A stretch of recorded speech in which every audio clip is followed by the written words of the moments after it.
You wouldn't get any kind of base attack bonus for your size, would you, Sheer? He gets +1 from being small. Oh, so my base attack bonus should be +4. No, it's not a base attack, it's a size bonus. No, because you weren't here when I asked, but on Hero Labs,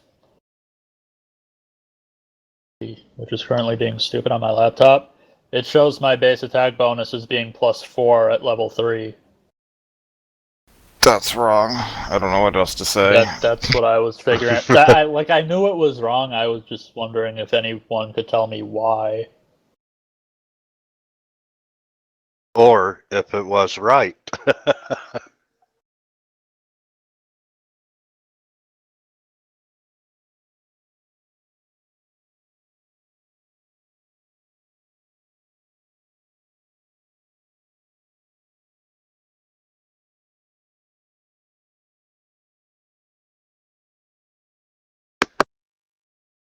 I'm gonna go ahead and when we're trying to stealth across the room, I'm gonna start using my bardic performance to inspire confidence on the stealth check. Everyone, be very stealthy. What room are we stealthing across? Yeah, when we're stealthing across the room, I'll just be shouting out, "Everyone, be super stealthy," and it'll work great. Where have I heard that joke before? It's Order of the Stick is probably, I'm guessing, originally. Probably.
Balkoth? Mm-hmm. When you cast light, do you get to control what color light it is? I've never had that be a question before. It says it glows like a torch, so assuming no, I'm assuming it just sheds torch color light. Because wouldn't it be nice to just have Poppy glow in like this hot pink light? Clearly.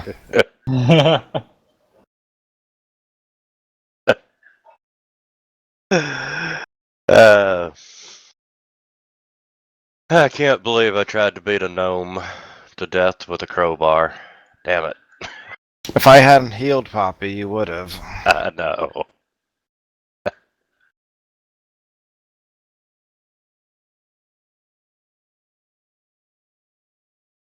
So anyway, at this rate, I'm just going to assume that I did knock Poppy out.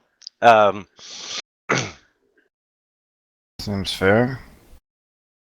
When you're unconscious, Poppy,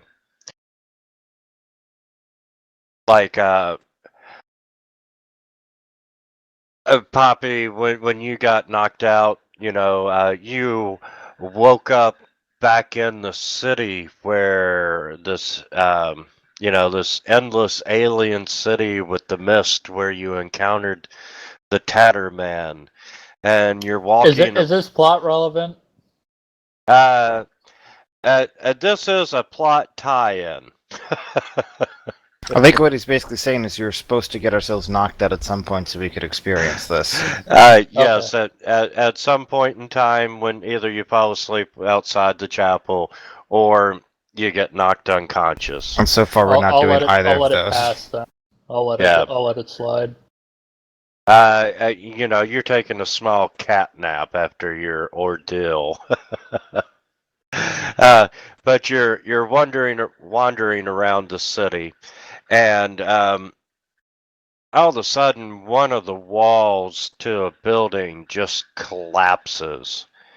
And inside, you see this ancient calcite woman. She's sitting on a stool at a simple table. She looks up at you, and she says, "Your past was the sacrifice." And you wake up. Okay. Your past was the sacrifice.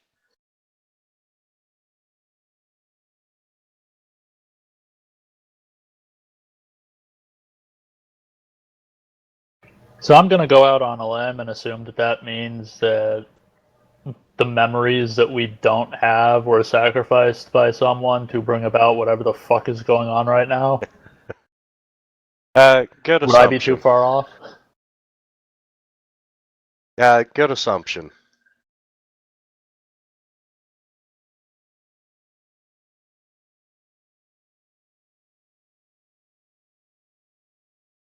Alright, I think I'm leveled up fully. I think I am too, and I'm gonna pretend that my character hasn't figured that out, but I'm gonna bring it up when we get back to the chapel. Hasn't figured what out, sorry, I was focusing on the actual leveling for a moment. That dream, the dream thing, your past is a sacrifice. I assumed that that meant that the memories that we no longer have were sacrificed by someone to bring about whatever's going on right now with the yellow mist outside. Gotcha. So Poppy's gonna bring that up when we get back to the chapel.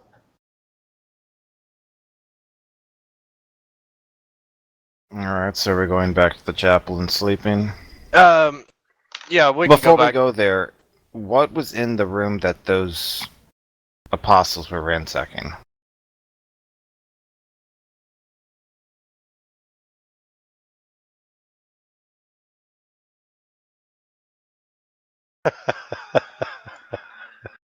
What? Okay. You have found your medicine cabinet. Yes! Excellent. Yay. It, what's left of the chaos and everything that's in that room, you managed to find 2 potions, a cure light wounds, and a healer's kit.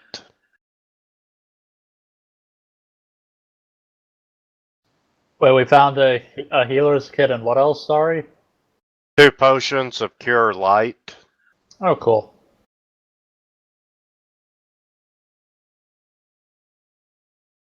Alright, and then there's actual other medicine in there too?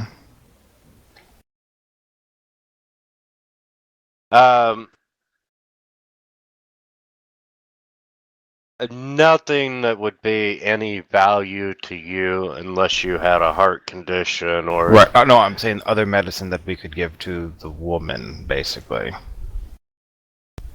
Because you said we found the 2 potions and the healer's kit. Was there something else that looked like it fit the woman's capsule thing? Yeah, you do find a bottle of her prescription. So if we go back and we do it, like, if we just give her the new thing, does that do anything somehow? Like, try to toss it on her lap? I don't know. Let's see.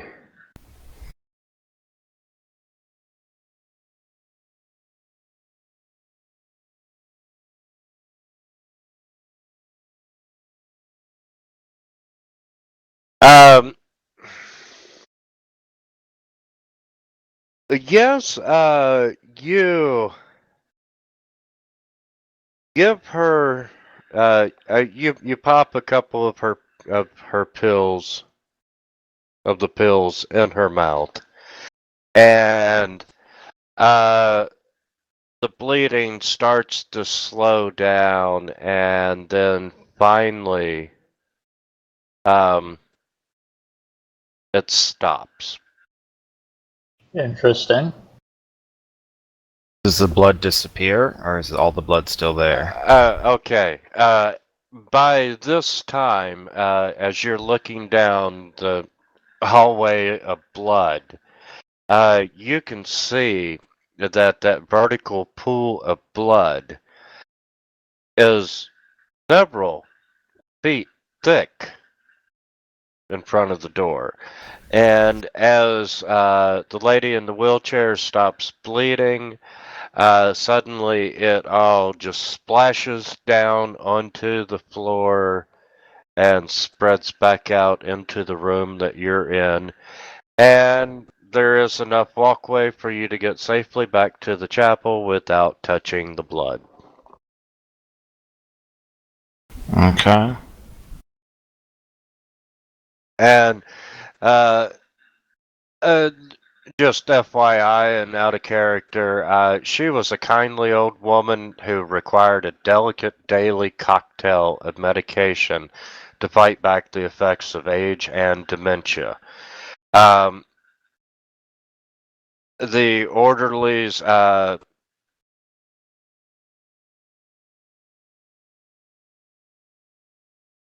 um, she never quite understood what her medications were for, but she once overheard one nurse tell another that if she didn't receive them, her heart might explode. And the thought terrified the old woman. Joy.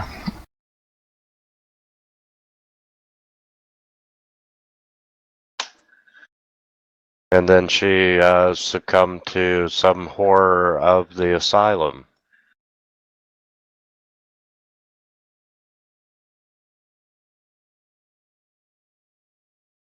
Okay, going back to the chapel. Yep. Might as well sleep there.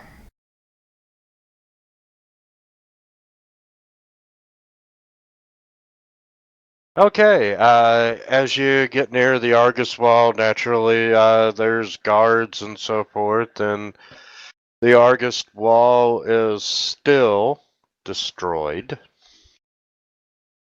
which is a good thing. And, naturally, Captain Morgan and Winter meet you and are anxious to hear about what you found out, and Do they react to the fact that like we're completely splattered in blood? they're like, "Oh my God, what happened? Are you hurt?" They're concerned that it's your blood. I think, despite the massive amount of damage that I've taken, it's probably still safe to say that this is mostly not mine. We found an old lady in a wheelchair whose heart apparently exploded or something, and even though she was dead, it kept pumping blood and that just pooled up on a door, and when we opened the door, a literal tidal wave of blood washed over us. Oh my God, that's horrifying. Oh, and Also, I there were got splattered by a ratlings giant pimple. and ghouls and oozes and crazy undead things. And does Brenton mean anything to you? Or Brenton's lamp or anything like that? She gets a little quiet, and she's shocked to hear you say that name, and she asks you, why? Well, we found an attic whisperer in a supernaturally dark room who said, "Brenton, wake up, Brenton," and then Brenton, the lamp, went out.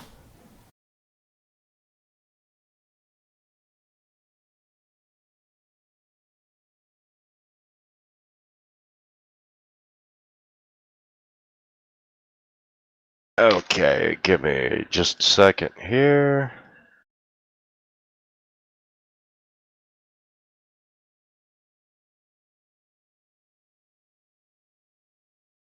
Um, yes, that does mean something to me. Let's get you all taken care of first. Is anybody injured and in need of healing? Thanks to Poppy, yes. And she's like, well, let's take care of that out in the hall. And her and the captain kind of half push you all back out into the hallway. And once you're out there, she apologizes for being rude and forcing you to leave the chapel, but you're scaring everybody and you need to take showers first. They have showers here? Yeah. She's sure that you can find water in one of the shower rooms enough to clean up. Shower rooms? What you talking about? Sorry, the laundry rooms. You mean the one where they were giving a ghoul a bath earlier? Yeah. But she says that she'll have some water brought out to you where you all can clean up. And in the meantime, she does her little channel energy thing and restores everybody back to full HP.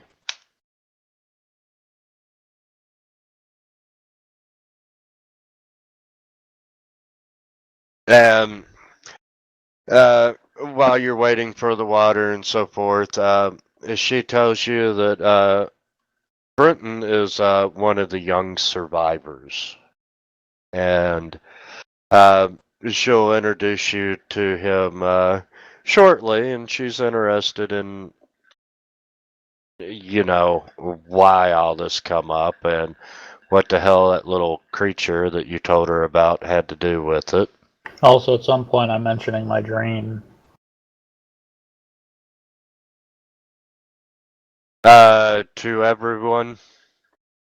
Yes, to everyone. It really doesn't mean anything at all to Winter. Winter, is the captain there too? Yes. Captain Morgan. Were either of you familiar with a group of patients who were kept off the books intentionally?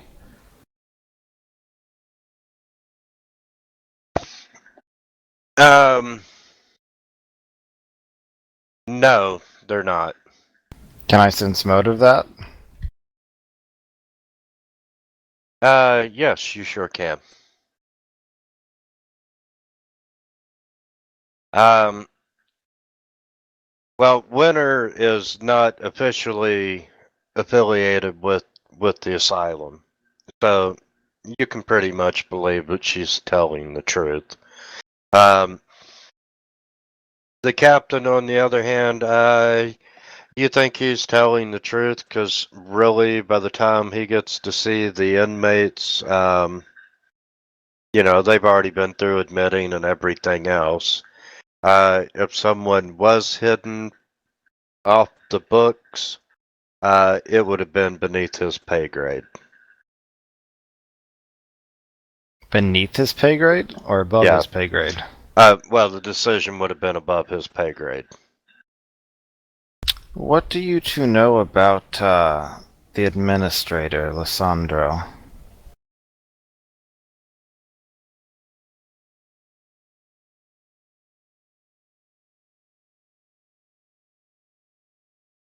Um,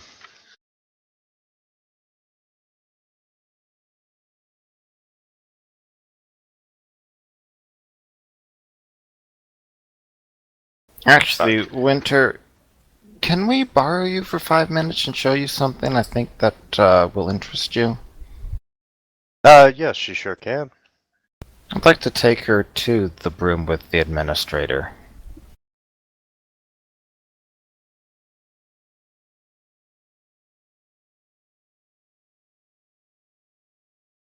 Is that fine with everybody? It's fine with me. So we go up there through the library and into the administrator's room, which takes like 2 minutes of walking maybe or something. Absolutely, and you're all walking on guard and so forth, and she's just kind of speechless at what she beholds. She's like, "Oh my God, what happened to her?" Well, we were kind of hoping you might be able to tell us that. She honestly has no clue. I mean, all I can tell you is that this seems like some kind of planar gateway sort of thing. But not like anything I've ever seen or heard of before, really, beyond the general indications of that. She seems alive, at least, unlike the woman in the wheelchair that we found. But we're trying to figure out how to fix her. She hasn't reacted really to external stimuli. Poppy threw his goddamn shield at her and didn't even get her attention. Tried to giving her smelling salts and other things, and nothing's helped. Poked her with sticks. With all the craziness that's went on, I've never seen anything like this before. I'm at a loss for words as to what it could be.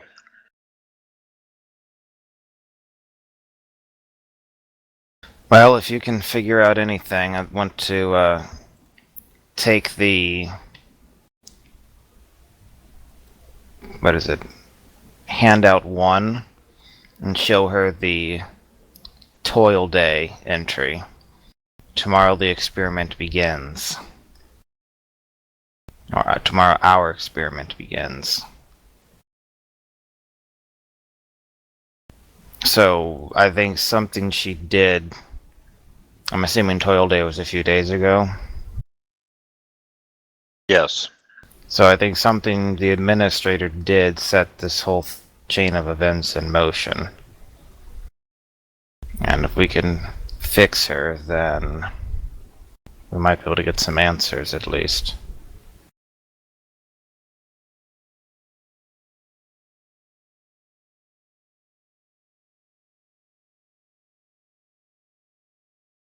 Uh,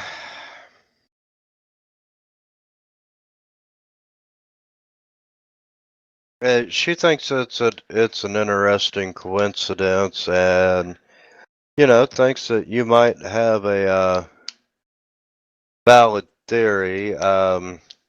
She's not familiar. She doesn't know what the Chain of Knights is until she reads the rest of the letter.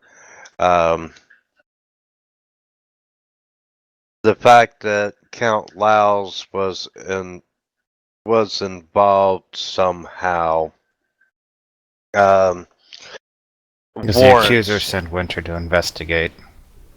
Yes, to find out. There's been some wrongdoing, and the royalty sent their accusers to straighten it out and find out if anyone was doing crap that they were not supposed to do. Well, apparently we are considered former associates of Laos somehow, but we have no idea what has happened in the past.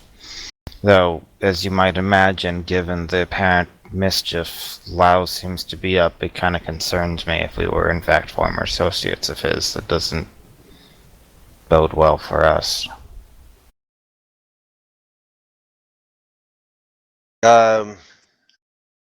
She's like, well, I guess we will discover who you are and what your association was together. Because she's not familiar with you, until you all stumbled down the hallway. She'd never seen you before. And truly, she had just gotten to the asylum when stuff started happening.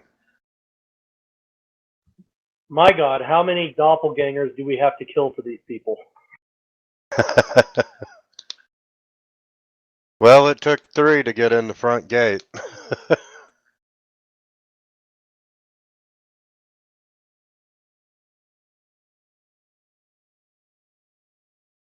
So by now you've all had a chance to be healed and wash up and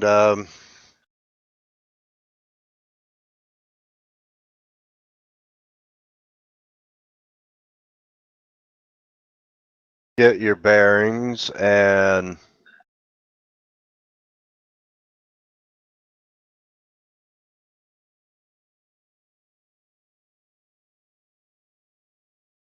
let's talk about the youngin. Did you say we were doing an overnight rest as well?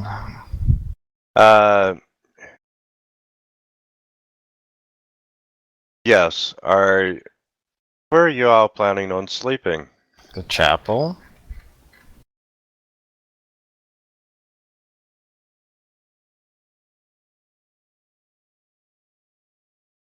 Okay.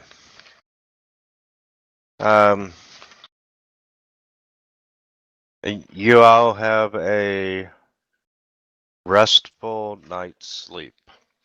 It goes by uneventful. You're not plagued by any bad dreams. Yes, excellent. And nobody had anything to say about my dream earlier. I mean, that's kind of vague and mysterious and unverified, so there's not much we can Okay, really just do making about it. sure.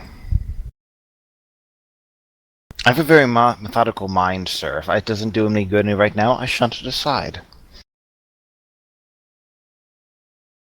Well, you might have found out more. Someone would get knocked the fuck out or sleep outside the chapel.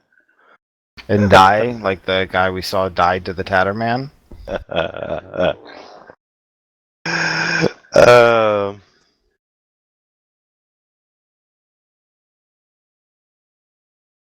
okay, back to Brenton.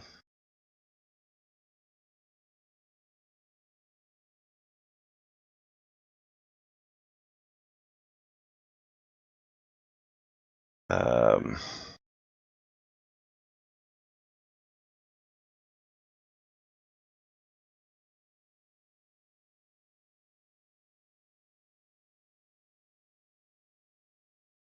Give me just a second.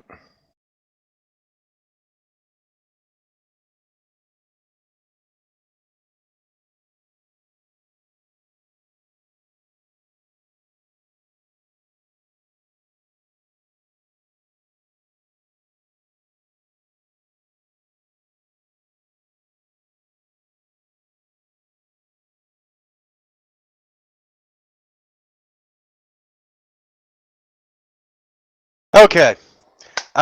She informs you that, Brenton is one of the younger children here at the asylum. It's in their care. And currently, they are in the room just down the hallway from you with one of the other young survivors and a caretaker.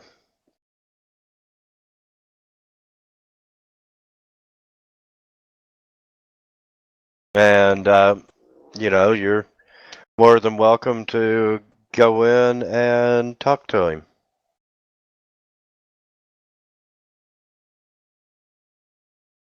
Okay. And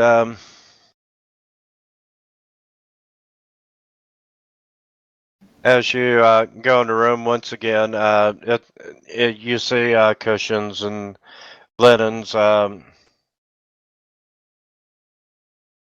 around the rear wall. There's a battered desk covered in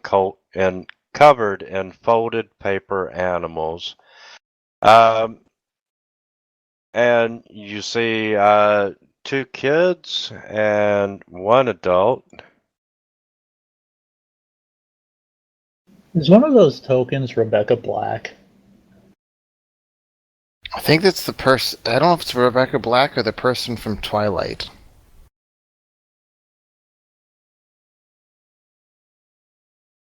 Let's see. I have no idea. I just grab random shit off the internet at times. And I have no pictures for any of them. But as you walk in, they look up and Winter says that to Breton that these gentlemen and lady would like to talk with him for a moment.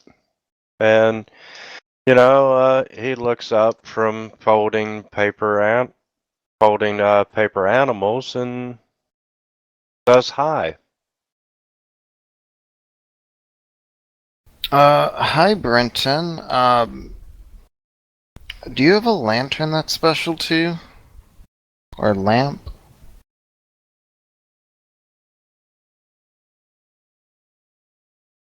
That was And how old incredibly does this person forward.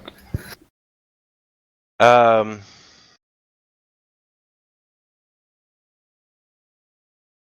Just a second on that. I would say forward would be going and saying, hi, an undead abomination mentioned you by name and talked about your lantern of yours. That would be incredibly forward. Touche.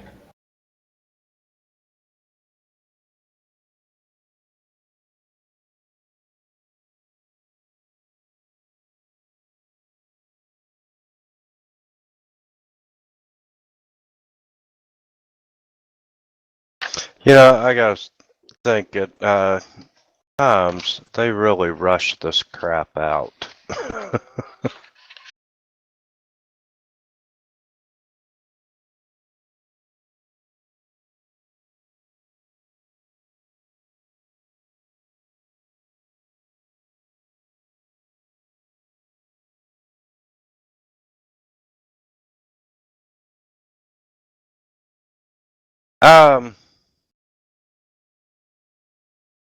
He does. He's like, yes. I do have a lantern, and he holds it up to you. He's Could like, we borrow it for a little bit? There's something that we're trying to figure out.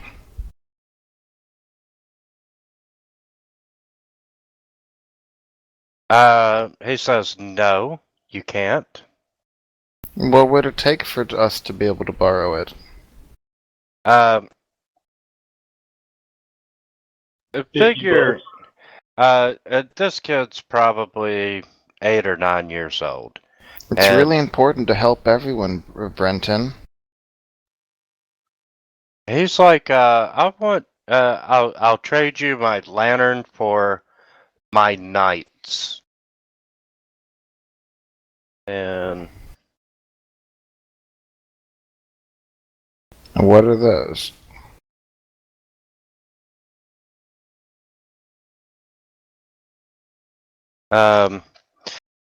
my wooden knights, my little toys. Well,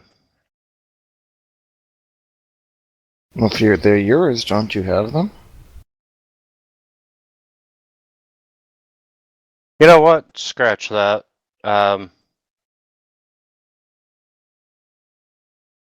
Yes, you can borrow my lantern. It gets weird, wasn't it? Why do you want my lantern? Well, there's a place that's really dark. We're hoping it might help. Ask him if he's got a brother, or if he had a brother. Do you want to go be that forward, as Poppy put it? Oh, maybe not. Never mind.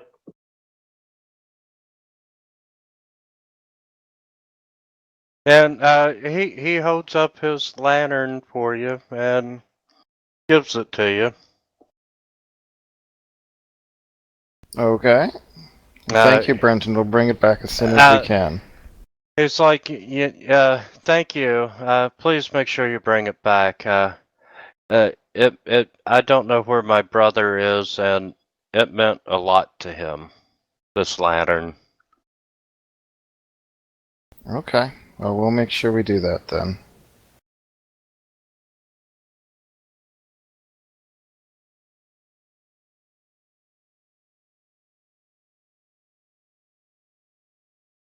Okay, this is probably a good place to stop for the night.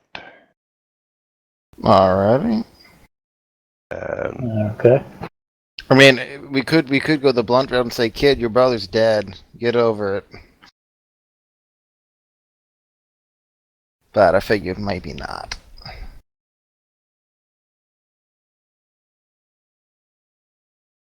yeah, and that'll give us a chance to start fresh next week, because there's yeah,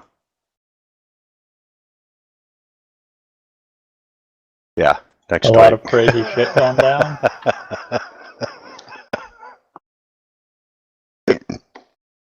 Fortunately, this